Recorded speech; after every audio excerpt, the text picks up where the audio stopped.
Hi, my name is Erica Neff Griffin. My husband Ken and I finally found some time to go on vacation. We're super excited. We did have to make our trip plans pretty quickly, so we went online and we researched and we found this beautiful resort in Punta Cana. We stayed at the Majestic Mirage in Punta Cana, which is off the most eastern tip of Dominican Republic. We were there from May 28th to June 6th of 2019. I'm not making this video to try and badmouth the Dominican Republic, but I am making it as a warning to others who may already have vacation plans to go there, and to urge you to think twice about that because you might be putting yourself in a really dangerous situation. There are some issues with the Majestic Mirage, including the food, obviously the drinks, some other problems with our room that I'll explain later, and especially the way that they handled when I called for medical help when my husband was very sick. I've had a lot of people reach out to me. I plan on making another video which is more of a review of the Majestic Mirage itself. I was super excited to be able to collect some footage, and we had planned a photo shoot so that we could get some really nice pictures for my travel vlog, for my Instagram and my YouTube channel. We were at the beach in the afternoon. We had ordered some Chardonnays. I took a sip of mine. It was kind of weird and tasting, and it just didn't settle right with my stomach, so I didn't drink that. We went to the pool after we were at the beach, and Ken had ordered a gin and tonic. He asked for the top shelf because they always kind of want to give you these bottom of the barrel drinks. So he got that, and we went back to our room, and he had a Stoli and Sprite out of the mini bar. Maybe, I think he said about 1.5 to 2 of those in the room. So in all, he had about 3 drinks.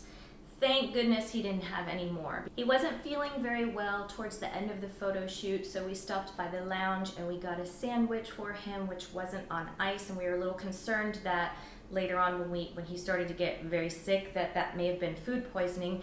But we had spoken with the server that was in that lounge area earlier, and she assured us that the sandwiches were fine. So we were getting ready for our dinner reservations, and he was laying on the bed and he started to roll around and breathe very heavily, and he just wasn't feeling well. So we had to cancel our dinner reservations, and up until that point he just was laying in bed, just not feeling well. And then he started throwing up very violently. He was sweating profusely. He was extremely pale. When his heart started to race, that's when I got really scared, and I called the front desk and I said, my husband needs medical help. So I asked them to help us get over to the medical center because we didn't know where it was.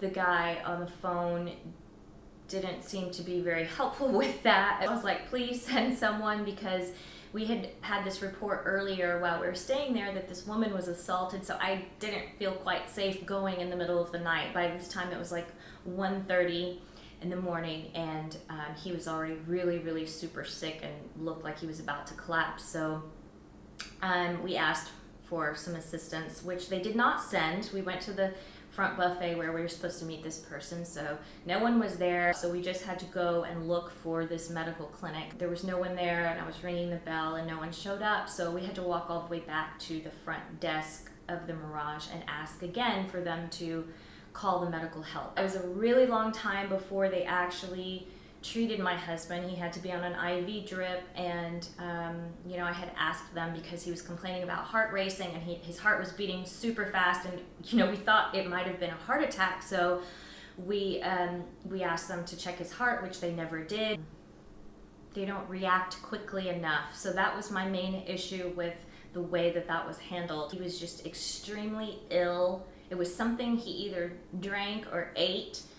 There's speculation that the alcohol might be tainted, which I think it is, but it also could have been the food there. There are some people who go and are fine and they have a great trip, and great for them. I think we all feel safe until something actually happens. So I wouldn't write it off. And if you do go and you do happen to get sick, please get a physical and blood work immediately. Do not wait on that, because you'll never know. what it is, and there's about 10 people who have died from this so far, and hundreds of people getting violently ill. So this is not an isolated case. There's something wrong there, and they need to, you know, get some toxicology reports, and upon returning to wherever you're from, as soon as you set down, go to the doctor, get all of this taken care of quickly. That's my advice to you. If you choose to keep your travel plans, that's great. That's up to you, but I certainly would not recommend it.